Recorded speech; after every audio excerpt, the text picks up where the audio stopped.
Yippee-ki-yay movie lovers, it's Jan here. As you know, I absolutely loved Zootopia, and each time I watch the movie I find something new to enjoy. But because of the way animated movies are made, there's often tons of incredible stuff that the animators work on which doesn't make it into the final film. So in this video I'm going to be taking a look at the dozens of amazing deleted scenes and rejected ideas from Zootopia that hit the cutting room floor. And a quick warning that of course there are spoilers ahead, so if you want to avoid any spoilers, click here for my spoiler-free review, or come back after you've seen the movie. Just before I get started, I've got another fantastic copy of this gorgeous hardback book, The Art of Zootropolis, to give away. All you have to do is subscribe and leave a comment about the deleted scenes on this video. To give you an idea of what you can look forward to in the book, there's tons of amazing concept art, sketches and information that give an incredible peek into the making of the movie.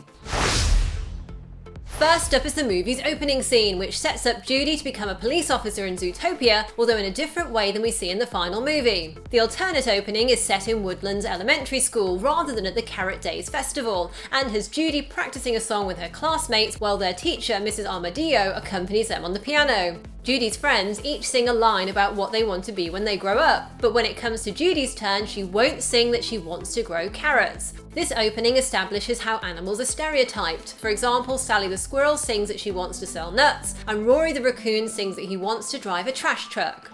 But Judy proves she's capable of other things when Bobby Catmull, the cougar cub, is about to fall out of a tree. Judy grabs Mrs. Armadillo's laser pen and gets Bobby to chase its light down the tree to safety. A police officer then arrives and gives Judy a junior ZPD badge and says she should become a police officer. And when Judy's classmate scoffs that she's just a bunny, the officer replies, "This is Zootopia, where anyone can be anything." A moment which echoes what Judy does and says to Finnick later in the movie. Other elements from this alternate opening scene also appeared in a slightly different form in the final movie. Bobby Catmull appears as the cougar who creates the various sound effects during Judy's performance at Carrot Days, and Mrs. Armadillo is the landlady at Judy's apartment complex. And the scene in the alternate opening, which features a deer being mock attacked by a predator as part of the rehearsals for the school show, mirrors both the dramatic scene Judy performs with fake blood in the opening of the final movie, and also the final movie's climactic showdown when Nick fakes turning savage to catch Bellwether. Since Zootopia came out, there have been tons of fans shipping Judy and Nick, and an incredible amount of fan art on just that subject. So shippers of Nick and Judy everywhere will likely love this next scene I'm going to talk about. This scene would have appeared in the movie just after everyone's favourite fox and bunny team escape Manchas, who's gone savage. In the scene, Judy and Nick arrive at her very pink apartment, which prompts Nick to question Judy's description of where they were going as a safe house. Judy's reply that it's a safe house with a space in the middle, a house that is safe, is a fantastic riff on Nick's earlier words to Judy that he was not falsely advertising the redwood he sold the rodents, as it was actually red wood with a space in the middle, wood that is red. Judy's family have come to the big city to pay her a surprise visit, and when Judy's father first sees Nick, he asks her to pass him the fox taser and then worries that Nick is actually her boyfriend. The family also discovers in this scene that Judy is a meter maid, not a real cop as she'd led them to believe, so her father demands that she leave Zootopia and return home with them, but Nick steps in to defend her. In the final movie, this moment was replaced with Chief Bogo rather than her father trying to make Judy leave the police force. There are some really amazing designs for Judy's family home in Bunny Burrow that didn't make it into the final film. The huge size of Judy's family and house was going to be a major feature of the film, with over 200 bunnies running around. In fact, originally Judy's family was so large that her father couldn't even remember her name.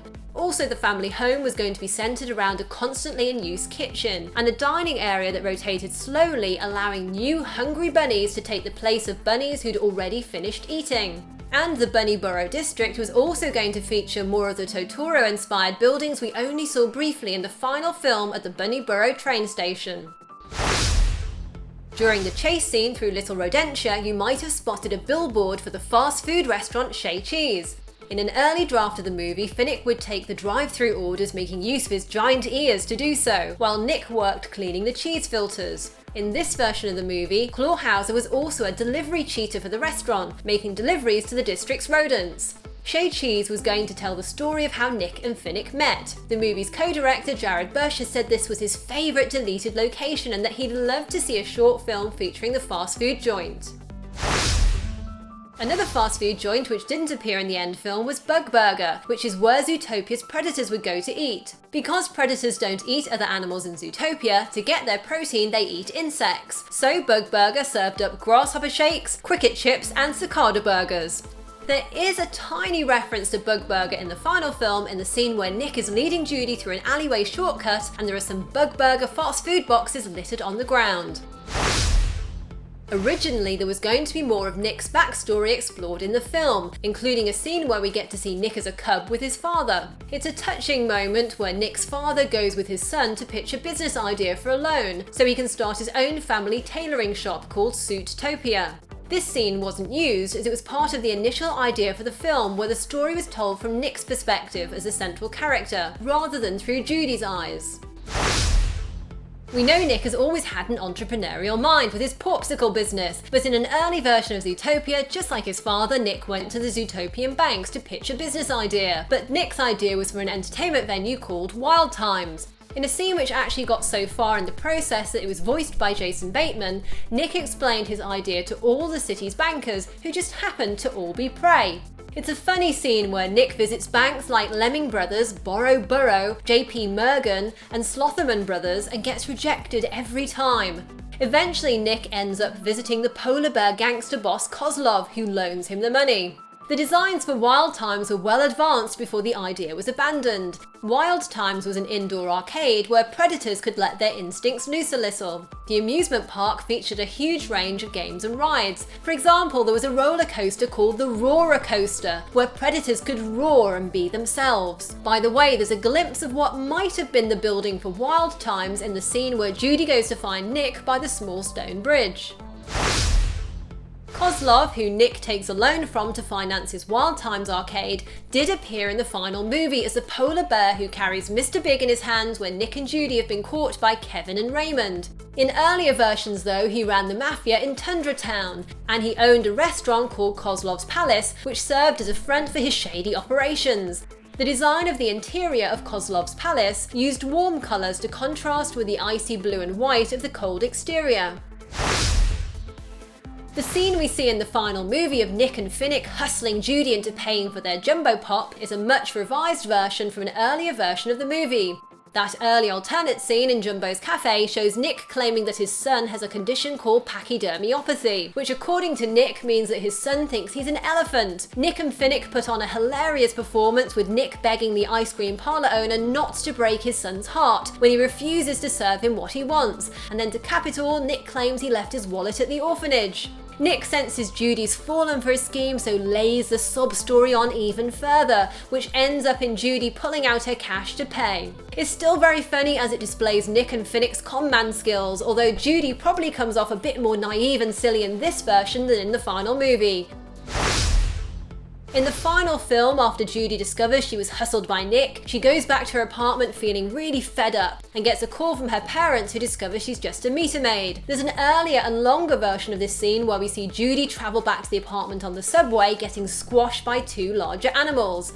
In this version, after discarding her microwaved carrots for one, she goes to call her mum but stops herself. However, the phone accidentally dials and she ends up talking to her parents and her grandfather, who's very prejudiced against foxes. In this version, her parents don't realise she's just a meter maid, which makes Judy feel really guilty for hiding the truth from them. It's a much sadder version of the scene than the one in the movie, and ends with Judy curling up on her bed among her cuddly toys. By the way, Judy's grandfather, Pop Pop, is the rabbit we see at the train station in the final movie, the one who bears a very close resemblance to Carl from Up.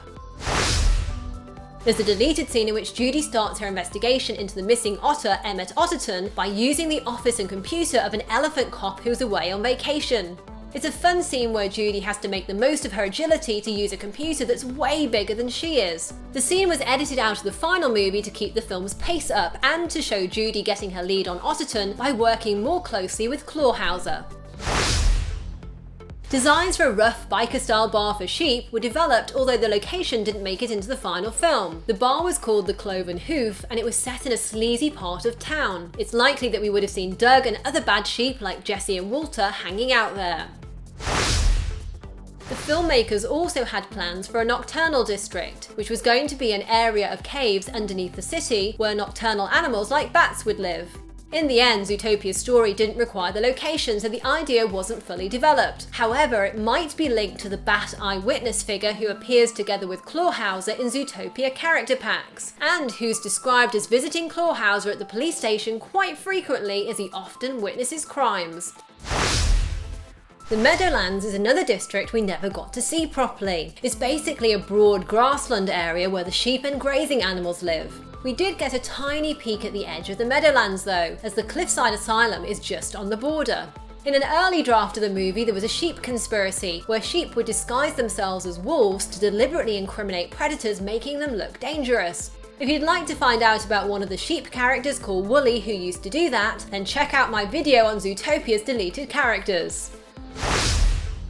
Another location that didn't make it into the final film was Outback Island, which was home to Australian animals such as kangaroos, koalas, platypuses and dingoes, who all together were known as Outbackers. This location was cut as it didn't fit the main story, although it does appear in the book Zootopia, The Stinky Cheese Caper and other cases from the ZPD files.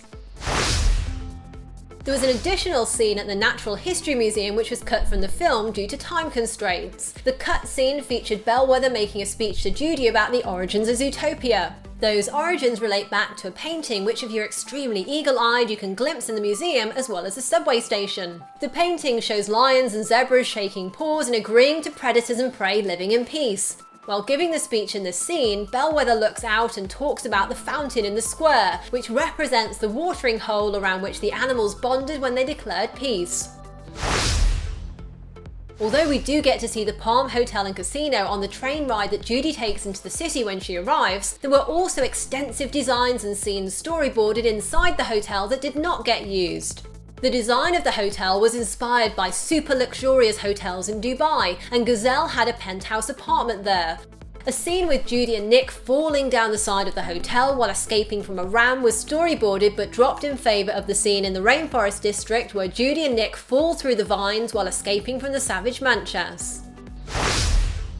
An earlier version of the movie's action-packed finale was set in a large stadium called Zootennial Stadium. There was going to be a spectacular Olympic Games-style opening show called Amalia, which showcased the history of Zootopia. It was going to feature Gazelle, who's a prey animal, performing with their predator backup dancers. And there were going to be flying squirrels and pigs and animals shot out of confetti cannons. And that huge show would have acted as the backdrop for the movie's climactic showdown. The film did of course end with Gazelle performing with her tiger dancers at a pop concert, but that was after Judy and Nick had already caught the baddies. So guys, do you think any of those deleted scenes or ideas should have been in the final movie, and what would you like to see in a Zootopia sequel? I can't wait to hear your thoughts in the comments below, and don't forget to subscribe and comment for your chance to win this beautiful hardback book, The Art of Zootropolis. If you enjoyed this video, check out my other Zootopia videos, including 7 awesome characters who were deleted from the movie, 25 things you didn't know about the making of Zootopia, and also coming shortly, I'll have a brand new Easter egg video. You'll be able to find all of those right here in my full Zootopia video playlist. Thanks for watching and see you next time, yippee-ki-yay movie lovers!